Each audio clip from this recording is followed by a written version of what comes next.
gospel in their area, and it's been a highly successful work, and Keith will give you details about that. And we're just really blessed here at North Lexington to be able to partner with him and provide some of his support. And so we appreciate his coming and giving us a report about his work. He'll also be preaching for us at the worship hour at 10:30.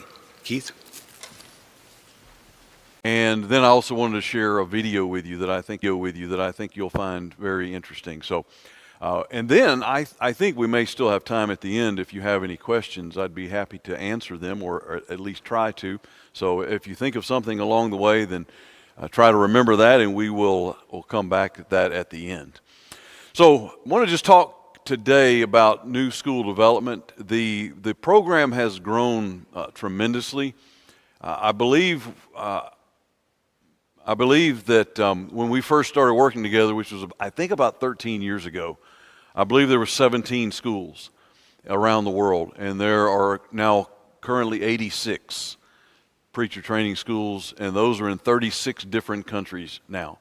And so it's actually true that the sun never sets on the Bear Valley International schools around the world. And we're training local men using local men.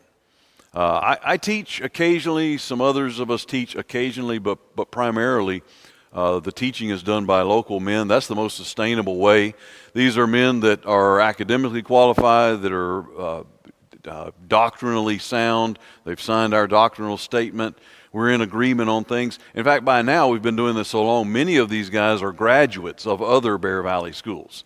And I'll introduce you to one of the newest directors here in a minute at the end, and he's one of those ones who went to a different school. So we're not having to deal with the cultural issues. Those exist.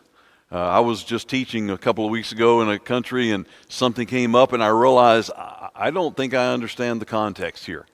So I asked the director, give me some cultural context here, and we worked through it. But see, those are things we don't have to deal with when we're using local men to teach local men to reach local people. And so the model has been incredibly successful. It is certainly the most efficient way that I know of to fulfill the Great Commission.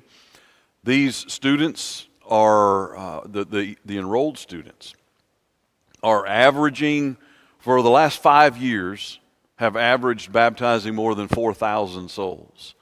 So in the last 5 years, 20,000 souls by students are enrolled. These are not the graduates, and so that would be a whole different number as well. So it's been going very well, and so I'm going to tell you about some of the new school development, because the last 12 months are actually, by now 14 months. The last 14 months have been the most productive in terms of the numbers of schools that have started.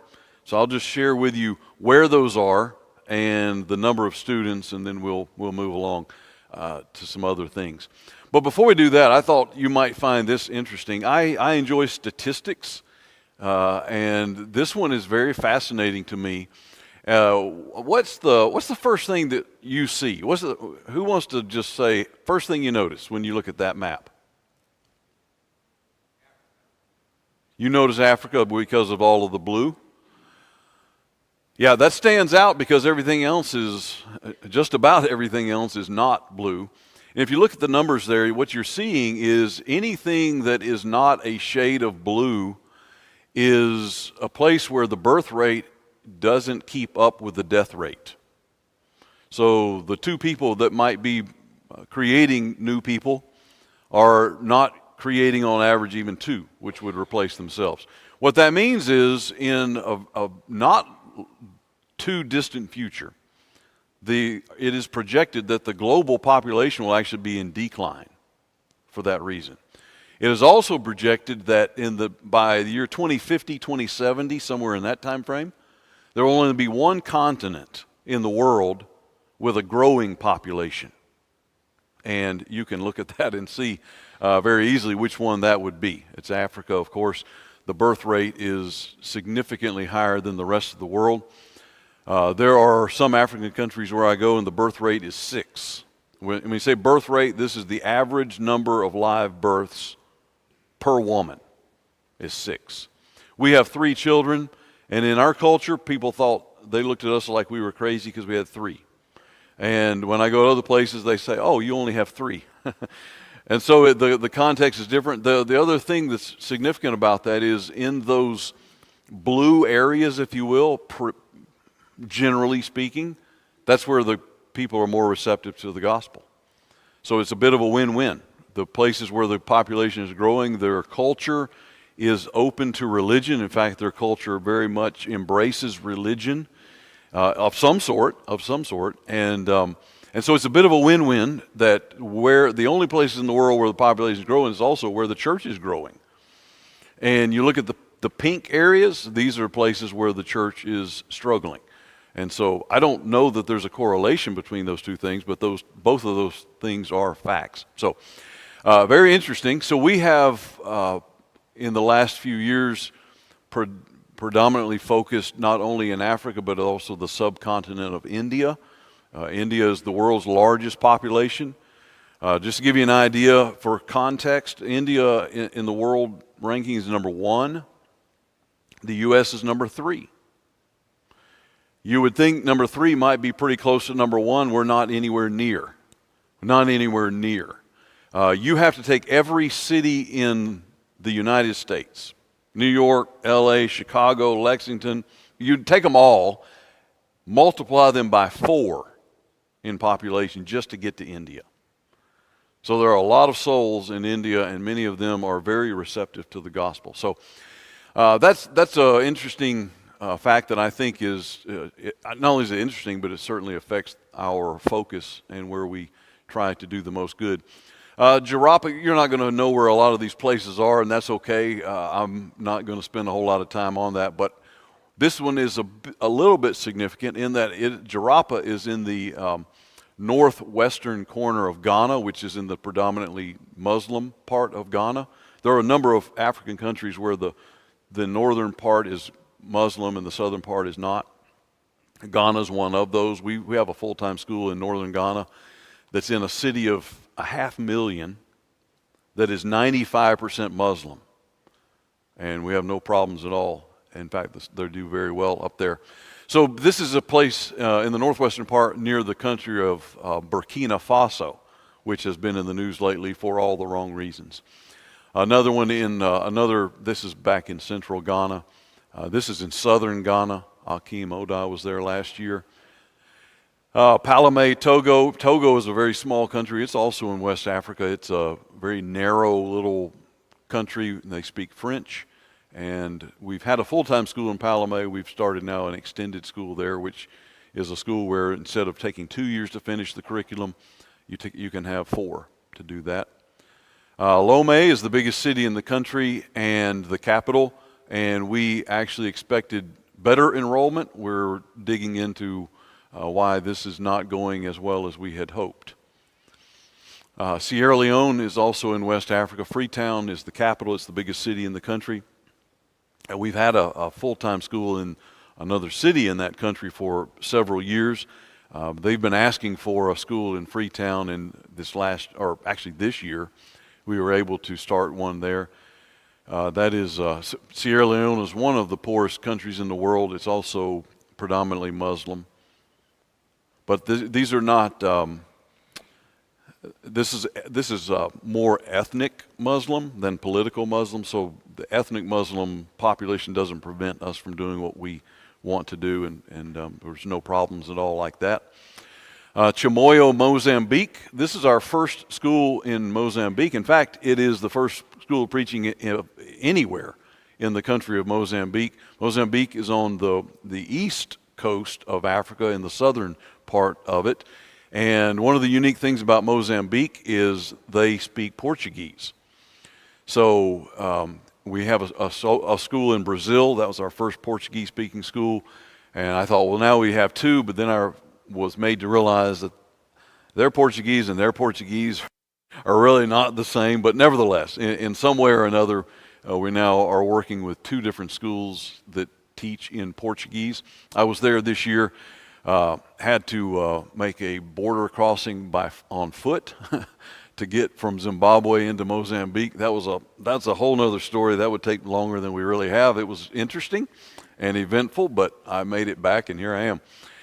Vidya Nagar, India. The next few are all in India. These are extended schools. These extended schools are made to accommodate people who can't be full-time students. The truth is most people can't be full-time students even if they wanted to be. They have jobs, they have families, they have responsibilities. They can't move away to a place to have to go to school full-time. In India and a number of other places, anybody that wants to can go to one of our full-time preacher training schools. There are 3 in India, but most cannot do that. So we've discovered in the last few years this niche that has been incredibly successful. We tried to cap the enrollment at 20 just because it makes for a better academic environment. Also, some of the places we use, the space really is not suitable for more than that.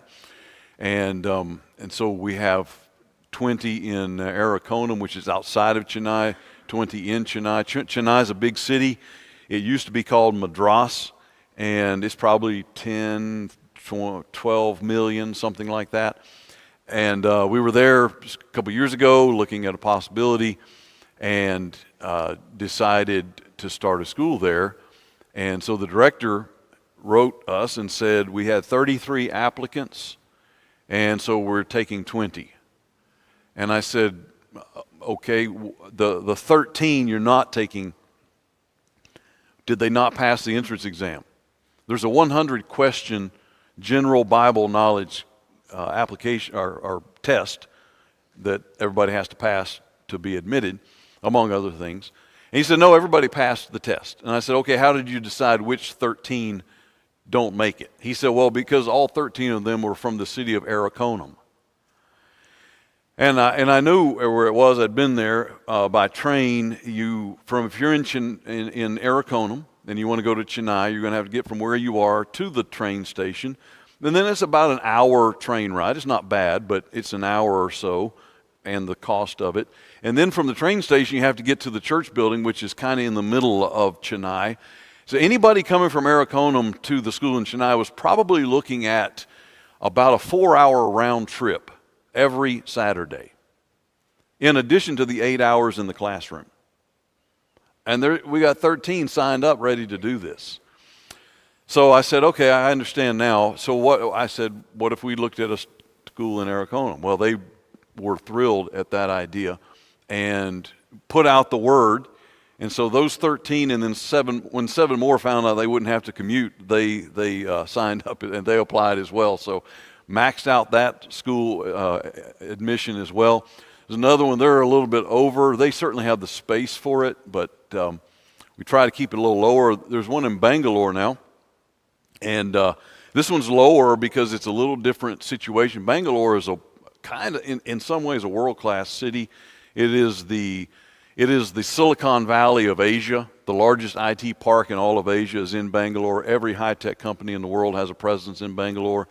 And so it changes the local dynamics a little bit. And these 10 students are predominantly coming from outside of Bangalore. And they're going to come in for 1 week at a time and then go back. And so that format is a little bit different, so that enrollment is a little bit lower. One of the very exciting things about this is the congregation that's hosting the school is actually helping to fund the school. And that is a trend we have tried to encourage, to have local brethren invested in every way possible, including financial. So we're excited about that possibility there. And then a brand new one. This one is really just up and going in a place called Vijayawada. These are all in, well, actually that's not true. I started to say they're all in Andhra Pradesh, which is a big state, but they're not. We've actually branched out. Bangalore's in a different state as well as Arakonam. So we're happy that we're now working in three different states in India. All right, let's shift over to some more new schools. The next several are in the country of Nigeria. All right, so you see we've been busy in Nigeria this year. You've not heard of most of those places, I am sure. And yet you can see that when word gets out there's going to be a preacher training school, even in these places where you hadn't heard of, it fills up pretty quickly. And now, it's pretty easy to show all of this on the screen at one time. It doesn't take very long. It took a lot of work and a lot of time to get all of this going. And when we finally got all of them up and running, we put a temporary cease on new schools in Nigeria because we wanted to make sure everything was going well and they were doing like we wanted them to do. But Nigeria is one of those countries that I think it really, in many ways, is the most important country on that continent. For one thing, it's the largest population. 20%, there's 53 countries in Africa, but 20% are Nigerian. So 1 in 5 Africans is Nigerian. They're well over I think they're number 6 in the world, in world population. And I think they might rival India when it comes to population density. There's just a lot of people in a not too big area. It's also a key country because it's the largest economy in Africa.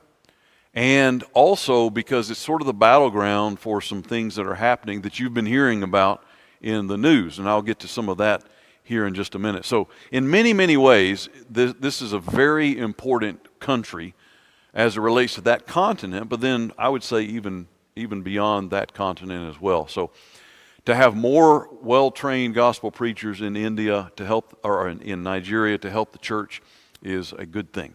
So we're blessed to be working with a lot of places in Nigeria. Bloemfontein, South Africa is one of the new schools as well. And I'm exercising a lot of restraint to not tell you something about all of these places because there are things that I think of that I would like to say, but we wouldn't get finished. And then one of the newest ones is in the country of Bermuda. And this one, like all of the others, we didn't seek this out. Every single one of those schools has been, they heard about what we're doing, they reached out and said, hey, could you help us do the same thing? We do the new school survey, we do the due diligence, there's a lot of work goes into assessing the possibilities of it. And Bermuda did the same thing. Now, I could have justified a survey trip to Bermuda. Anybody ever been to Bermuda? Anybody here ever been? You haven't been to Bermuda?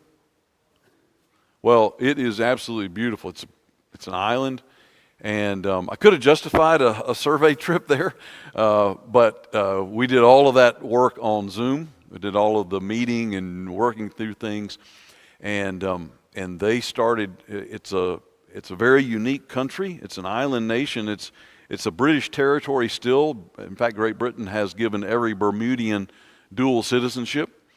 They have a very high economy.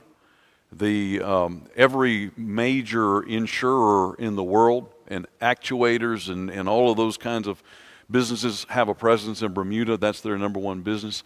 So it's a very, very high economy, and we're happy to be helping train preachers. This is one of those schools that it may just go for this one batch of students and then end, or at least for a time. But in the meanwhile, it's going to do a lot of good for them. So as you can see, that's a lot of new schools in 1 year. We've never done that before, and probably never will. But the opportunities were there in the last 14 months. So that has added almost 400 new students.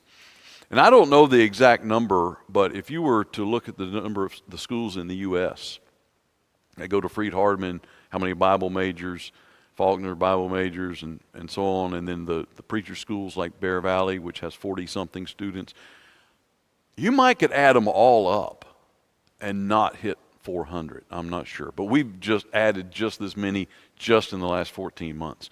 And that brings the total enrollment to we're going to be soon adding up all the numbers, the year-end stuff. But that's going to take us over 1,400 students around the world. And so it's very exciting to think about the potential that exists in all of those different people. So let me show you just some of the faces. This is the school. This is outside of Lagos, Nigeria. Lagos is 20 million. And I live in the state of Alabama, which is 5 million. So you take the entire state I live in, I don't know what Kentucky is, but you take the entire state that I live in, you have to multiply it by 4 just to be the population of one city in Nigeria. It is a massive city. It's a logistical nightmare. We have 4 schools in Lagos, and somebody might think, well, that's a lot of schools in one city, but you just haven't been there. From this school to another school that we are working with, if you're taking public transportation, will take 3 hours, and you're still in the same city.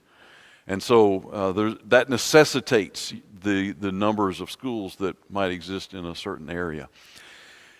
This is a school in Tirupati, India. Tirupati is the holiest city in the world for Hindus. You know, you're familiar with the Muslim pilgrimage to Mecca. Every devout Muslim wants to, at least once in their life, go to Mecca. Tirupati is that city for Hindus. And it is, there's a temple complex there that is the largest money-producing religious complex in the world.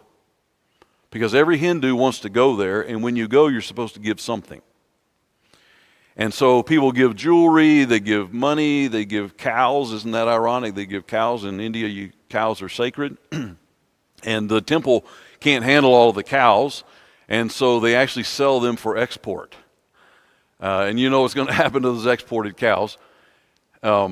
But they take in a lot of money. And even those who can't give anything will come prepared to sell their hair. The hair will be sold to make wigs and things like that. And so you'll see people with shaved heads. And one time when I was there, this Indian man looked at me and he said, "Have you been to the temple?" And I said, well, yeah, and I think I know why you asked me that, but no, I did not give my hair. But this is a holy city for Hindus. But if you look at that picture, you may think, well, they don't look like they're Indian. This is our new, I was with these students back in April. This is a new class of students. And the reason they don't look Indian, they look more Thai than Indian, is because where they are from is closer to Thailand than what you think of as India, yet it is an Indian state. If you Google a place called Manipur, if you're looking at a map and you go up to the north and the east of India, then you go farther east, you hit Bangladesh. But then when you go through Bangladesh and you come down, you're back now into Indian territory, and that's where these students are from. Every one of them are from this state. It was an intentional recruiting strategy. The church in that area is smaller and weaker, and so the strategy was to bring an entire batch of young people. These are all faithful members of the church. So the church exists there. It's just smaller and younger and weaker, and trained them for 2 years and then send them back. And so we are hopeful that these 20, and I think there's 20. We're hopeful that these 20 are going to go back to their home state and really make a difference in the future. So that's the intention there. These are some of the guys I work with in Nigeria. The guy in the green shirt, his name is Timothy. He's one of my favorite people. Also, same with the opposite side of him is Solomon, who seems Solomon is a sharp guy. He not only has a BA in Bible, was a teacher in a school in Nigeria before we started working with him. He also has his master's degree from Freed-Hardeman. He came to Freed and got his master's. And he's also a lawyer, has a law degree. And Solomon's helped us really raise the academic bar in the schools in Nigeria because he's accustomed to excellence and he expects excellence, and he's helping us to really raise the bar. This is from the country of Guinea. Whoever took the picture almost covered it up with their finger, but we have all of these people in one day at one time who are ready to be baptized. And that ultimately is what it's all about. This is the school in Ukraine. The very first Bear Valley International School was in Ukraine. It started in 1997. And even with the war, there's been other things go on there. Like in 2014, there were Russian separatists that came in and stole our building at gunpoint. Literally came in with machine guns and ski masks and told our people, "You got 2 hours to get out." That was in 2014. They still have the building, and we have no recourse. And so been a lot of struggles, and then the war broke out. But even through all of that, they've only not been in school for 6 weeks. when the war first broke out and they needed to leave, there was about 6 weeks they weren't in school, but after that they were back at it. Last year we made the decision that it would be wise to go online only because we didn't want everybody in the same location in case of a bomb. And so that's actually increased the enrollment because there's some that now are able to enroll that could not have moved to be there in the full-time program. And then this is one of the new schools. This is a place called Ukanafun, Nigeria. Again, you haven't heard of Ukanafun, but when word got out there was going to be a school, look, I mean, it's maxed out. And they're already doing great. I got a text yesterday from the director regarding some evangelism they were doing. And so things are going very well. This is the school in Bermuda. This is not a good quality photo, but there's a guy in the back you might recognize. I did actually go for 2 days for the actual opening of the school, and they are super, super excited about the school. The guy standing right in front of me, his name is also Keith, and he's the director of the school. The guy in the blue blazer on the far right, he's one of the instructors. We're using, except for the occasional instructor from elsewhere from the U.S., we're using instructors locally and through Zoom in that location. All right, so let me get to the current headlines, current events. Nearly everywhere I go, people ask me about what's going on in Nigeria, and this is a country I'm very familiar with. The problems that are going on there are very real. I would also say they are not as simple as Muslim Christian. There's always layers of complexity to some of these issues. For example, this is mostly happening in the north. You've heard of Boko Haram, and Boko Haram is a jihadist organization, but they've splintered. Isn't that ironic? We talk about churches that splinter and have several even jihadist organizations. So Boko Haram is splintered into several different other organizations, and each of them are all trying to kind of make their claim to be the best jihadist organization, and that's made for a lot of problems. But then the other cultural influences, there are herdsmen and there are farmers. The herdsmen, the name is Fulani. If you happen to want to know more about this, you can Google it. But the Fulanis are predominantly Muslim, and they are herdsmen. And herdsmen want their animals to be able to just go anywhere they want to go. Wherever there's food, wherever there's water, just let them go. And the farmers don't like that. I've got corn, and I'm trying to feed my family, and you've got 100 cows walking through my corn. So there's been this conflict. And the farmers are mostly Christian, and I'm using that in the most general way. So yes, it's Muslim Christian, but in some ways it's more herdsman and farmer than it is, if that makes any sense. But there are some that it absolutely is just actual hate that is causing the problem, and a lot of this doesn't make the news. And we have a school in Cameroon, on the French side of Cameroon, also on the English, but the French side was going to bring some students from Congo. And we already made arrangements to do that, and I got word one day they couldn't come. There were 4. They couldn't go because they were going to have to pass through a city where 70 Christians had just been beheaded. And I thought, well, I didn't know anything about that, and I Googled it and found 1 article or 2 articles about it. That's it. It wasn't on the news, but these things happen, and they don't make the news. As long as Christians are the recipient of the hate and the killing, it really just doesn't make the news very much. If you reverse that, it probably would hit every major news line in the world. So I showed you Timothy a minute ago in the green shirt. I wrote to him, this is his link. I said, hey, tell me what's going on. I didn't want to talk to somebody on the ground. That's a really lengthy response, but basically saying, yeah, we've had some problems already. He talks about up there in that first paragraph in the middle belt, Plateau, Benue, and Kaduna. I was in Kaduna earlier this year. That is definitely up in the north, and it's very Muslim. And that's where, we have a good school there. And in fact, they have so many students, we have to start a second location. That was one of the reasons I was there, to work on starting a second location to accommodate all the students in Kaduna. But if you are reading that, and I won't read it to you, you're reading faster than I am anyway, you can see it is a real problem, not only with it when it comes to just life, but just even church's ability to function as they would like to. I saw a picture. I saw a picture just a few days ago that I wish I had thought to include in this. A church service in Nigeria, and it was taken from the back of the auditorium, and it looked like you would expect it to look, except at the very back, facing the camera, were two men with rifles. And they're guarding the church assembly with rifles while they are worshiping. Well, that has an effect. And so pray for our brethren all over the world, but especially in Nigeria.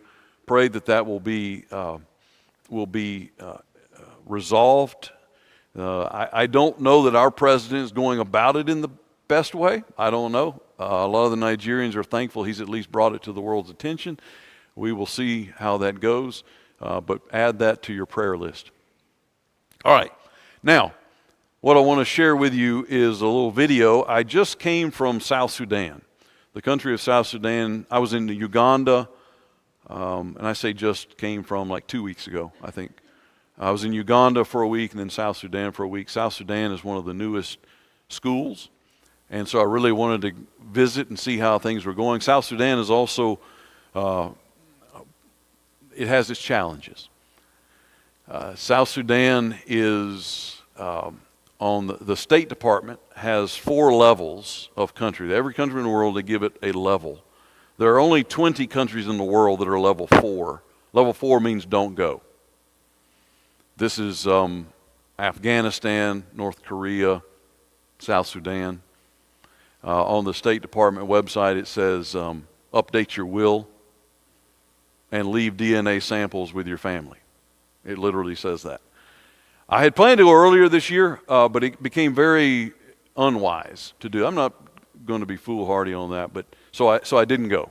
But things have calmed down a little bit. They've had a lot of problems. Can you imagine that a political system, and this is not uncommon, but a political system where the person who gets the most votes is president, and the person who gets the second most votes is vice president? Now think about our last election. Can you imagine how that's going to work? It doesn't work well almost anywhere. And there are 2 major tribes in South Sudan. The vice president was trying to overthrow the president. It was causing a lot of friction and violence and civil unrest, and so I didn't go. But it's calmed down because the vice president is now on trial. He's been arrested. He's on trial for that. And while he's on trial, it's been very calm. And when I was there, I told them, keep him on trial for at least the next week until I can get out of here. And everything went well. You think, why would you even bother in a place like that? Well, that's a good question. And one of the reasons is, the reason is that it's an opportunity to actually help shape the church future in that whole country. It's the newest country in the world.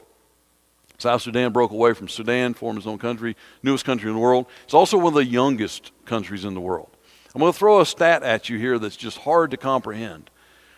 49%. 50, half, let's say half, South Sudanese are 18 and younger. Can you imagine? 18 and younger. This is a very young country. It's a new country. It's also a young country. The church is very young. And I had 12 students. I asked them, how many of you grew up in a Christian home? None of them. Not one. How long have you been Christians? The most was 5 years. So it's exciting to have an opportunity to help train these preachers and teachers to help the church in the future in this country.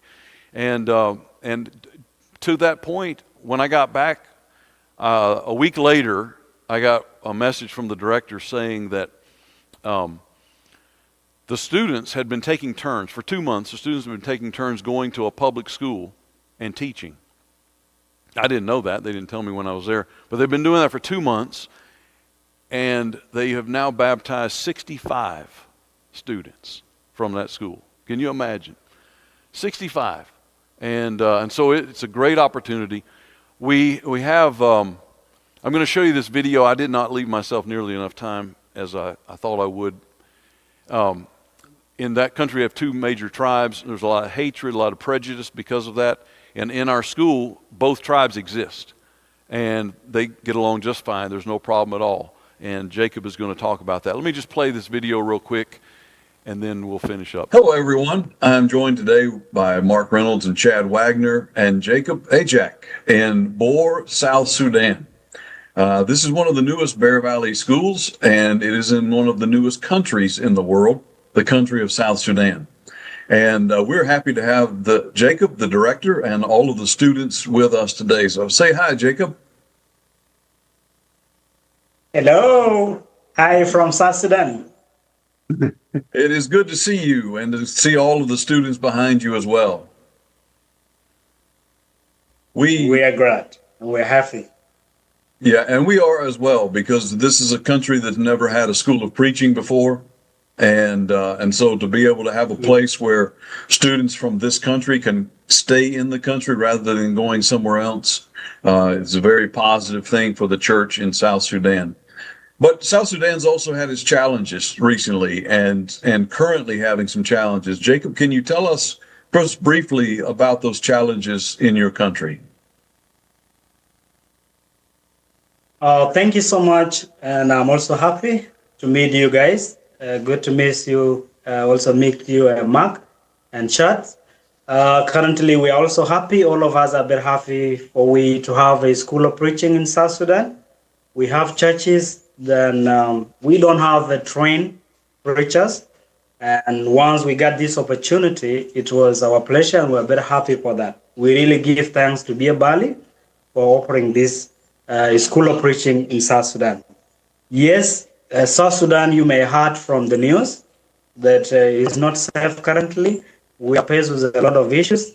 There is a geopolitical problems politically is being faced, and people are worried. There are some areas where the wars are there. There's fighting, community issues, and also political fighting between the government by themselves. There are those in opposition and those in the government, which has brought big tension currently. But with us, we also persevering with that challenge. Also, we have an economic issue and inflation, where there is hierarchy of prices in the market. Things are becoming expensive. And even we are operating a school now, and still we have some other issues, but we do pray to God that things will be will be okay. Things will be normal. The school that we have is very unique because the students that you are seeing here, they are from different two tribes. And these two tribes, some are from Nuer, where the vice president is, and some are from Dinka, where the president is. And this political inflation is between two political leaders. But as you can see here, there is a big unity. There is a smile because we are being brought here by one thing, which is the Jesus. With Christ, there's no tribe, there's no race, there's no any religion. So we are one in Christ. And now we have been united. There's no any distinction like this from this tribe, this guy is from this tribe, no. So there is a good unity in the school. And we are still keeping that, in which we are really very happy. If there was no schools, maybe some of the students, they could have not known themselves. But because of the school, now it's creating unity. It's creating some relationship. And with them, you can see two people working together from different tribes, which is very nice. And we really love that. So we do pray to God that thing will be normal politically. And with the crisis, that maybe God will bring another way that things may change. With the inflation, economic issues, with their families now being affected, was a lot of challenges they got on call from their wives, those who are married, families. And so there's a lot of things, but we do pray and we have a hope. Also with your prayers, things can change with our prayers. So we just need to put South Sudan into the prayers. This is what we can say. And really people are suffering mostly. There's also hunger. There's no food because there was a flooding A lot of water were there because you know South Sudan is where the longest river is, River Nile. So it overflows sometime. When you have your crop, they get destroyed, they get damaged. So which is a big challenge. You cannot have a farming, you cannot have your garden. Also with insecurity, it's like if you have your garden, it is like someone will come and attack you. So it gives a scary, where people are very scared and they don't maybe do something for themselves. So it's a big challenge, and this is what is being faced currently by a lot of population. And we, the Christians, yes, South Sudan, we don't have a lot of churches of Christ, but we are trying our best. We hope that once we train this past batch, they are now 15. We believe next in 2027, if we train them and they are done, they can also spread the word of God and they can do more. We believe we can get a lot of Christian. We can transform the people. If we all become Christian, I think we can relieve this mindset of hating one another. This war, this hatred can go away because through word of God, this is where we get peace. Otherwise, this is more about who we are and the situation, how it is. But we all want to God, things will be okay. Okay. Yeah, outstanding. I wanted you to talk about the two tribes, and so I'm glad that you did, and how that in Christ, all of those things go away. And those of us who have been all over the continent, we know that there are many, many prejudices that exist, and for one reason or another. And one ways to get rid of those is to realize that in Christ, none of that stuff matters. And so we're happy. We're happy that you guys are there, and our prayers will be with you and the country. And for everyone who sees this video, please add South Sudan and peace to your prayer list as well. So continue to do well, and we, on behalf of everybody at Bear Valley, we wish you the best, and you will be in our prayers. God bless. Mark, Chad, do either one of you want to say anything to them before we? Yeah, God bless you, brethren, for all that you're doing. I know it's a tough time right now, but God, I'm sure, will see you through it, and you will be fruitful in God's kingdom in the future. May God bless you. And Amen. we love you. We love you. We're praying for you. And we just ask God's richest blessings on you. Keep strong, brethren. We're praying for you. Thank you. Thank you so Take much. care, and God bless. Bye. Bye-bye. Mark and Chad are the two assistant directors of the program. So I did not leave myself enough time to take the questions. I apologize for that. If you have questions, I'll be happy to track me down. I'll be happy to answer them. But now we need to let the folks in, so we're going to conclude now. Thank you for your attention and for your support and your partnership.